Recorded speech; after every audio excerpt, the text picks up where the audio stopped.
Welcome to Alphanumeric, the fiction and poetry podcast featuring pieces from the award-winning NonBinary Review. Today, Returning for 10-Year-Old Me by Sarah Archibald. You did not come back from hell with empty hands. Andre Malraux. I picture myself standing outside the modest gray-green Cape Cod at the end of the quiet cul-de-sac in West Lafayette, Indiana, where I grew up. It's been 36 years since I lived in this house with my mom, dad, and sister. 13 years since I confronted them with my memories of abuse. My relationships with them now range from tenuous reconnection with my sister to complete estrangement from my dad. In between lies my mother, whom I will spend time with this fall for the first time in 6 years. After more than a decade of healing work ranging from cognitive behavioral therapy to various somatic therapies, I'm now 51 years old and closer to whole than I've ever been. The last step is going back for the little girl inside me I had to abandon to survive. I shiver on the front steps of my old house. It's a chilly day in early March, but I don't want to go inside. I dread going inside.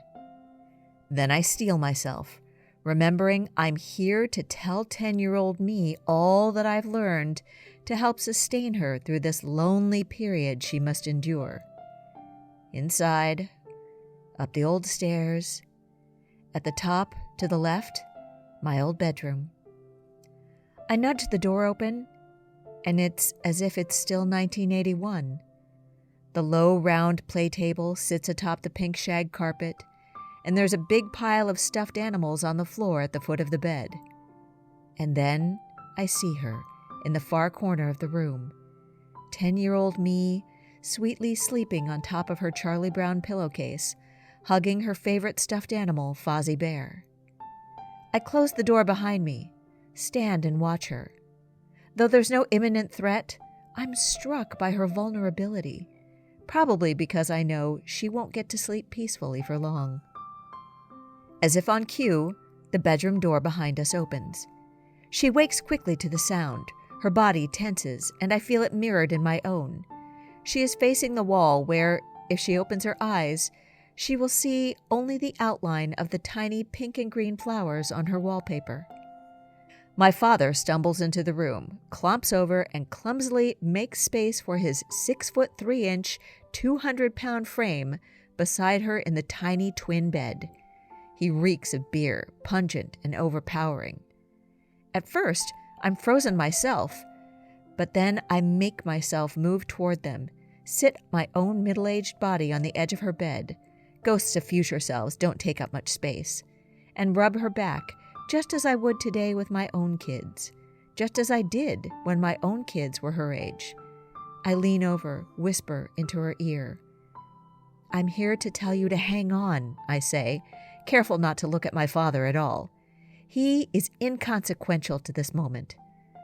I tell this younger version of me that I'm here to help her understand what's happening as she endures this abuse at the hands of the father we so desperately love. Her breath is labored, ragged, and I feel the old demons gathering in the pit of my stomach. And then I shore myself up. This thing you're doing right now, escaping into your mind, separates your mind and body so you don't have to know the details of what he's doing to you, I whisper. Her body is warm to my touch, and her tension seems to slacken a little as she hears me somehow, and part of me gets this message sent 4 decades from the future. I stroke her auburn hair as I continue telling her what this abuse will mean for her, how it will shape her life. I explain that her denial will protect her while she still has to live with her parents and for some years after. It will let her believe that her father would never hurt her. I tell her that, believe it or not, she won't even remember any of this for a long, long time. Except her body will know the truth. It will remember. It will not fully exhale for 30 years, holding on to both the fear and the associated pleasure from something that never should have happened to her, let alone happen repeatedly. And it will prevent her from exploring sex and love the way people who haven't grown up with sexual trauma get to do. I warn her that this dissociated material will come back to her, first in her extreme reactions to things her friends find completely natural, like when her boyfriends want to touch her sexually or just be naked around her. You'll even make your high school boyfriend wear underwear when you take a bath with him, I laugh, because I can laugh about it now, and I want her to know that one day she'll be able to laugh about it too. For so long, I continue, it will feel wrong when men touch you. I explain that she'll be swimming with shame without knowing why until she's in her mid-30s. And then a moment where our dad is holding her down on his bedroom carpet will come back all at once in a flashback. I warn her that the memory will be so visceral she'll feel the carpet scratching her face, except parts of the memory will be missing, and she won't know what to do, whether to tell, who to tell. This memory will haunt you, at once helping you understand yourself better and question everything you thought you knew, and for a while, you'll just live with it. Then a noise from downstairs, the sounds of Mom returning from her evening nursing shift. Before I know it, she is up the stairs, throwing open the door. "Herb, come to bed." Then they're gone, and it's just the two of us.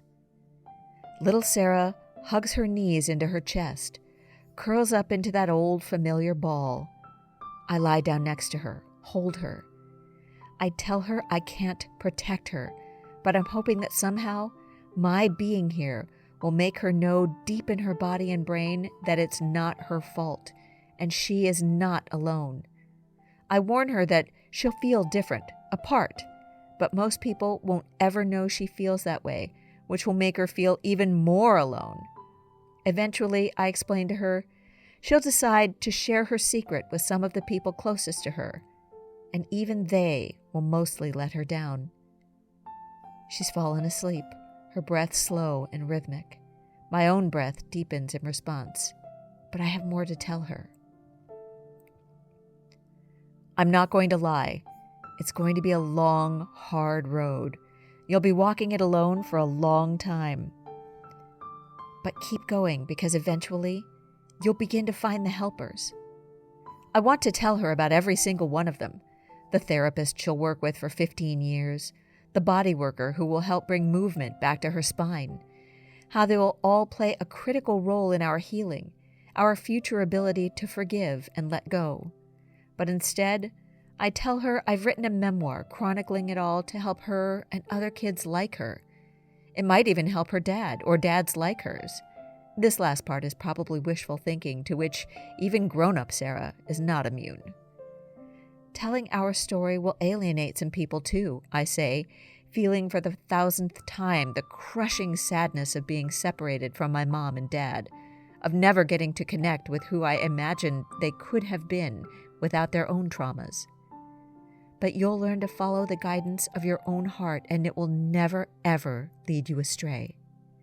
When I get to the best part, telling her about those gorgeous kids she'll get to mother, that feeling of finally falling in love with her whole being that she'll have in her late 30s, I'm almost tempted to wake her.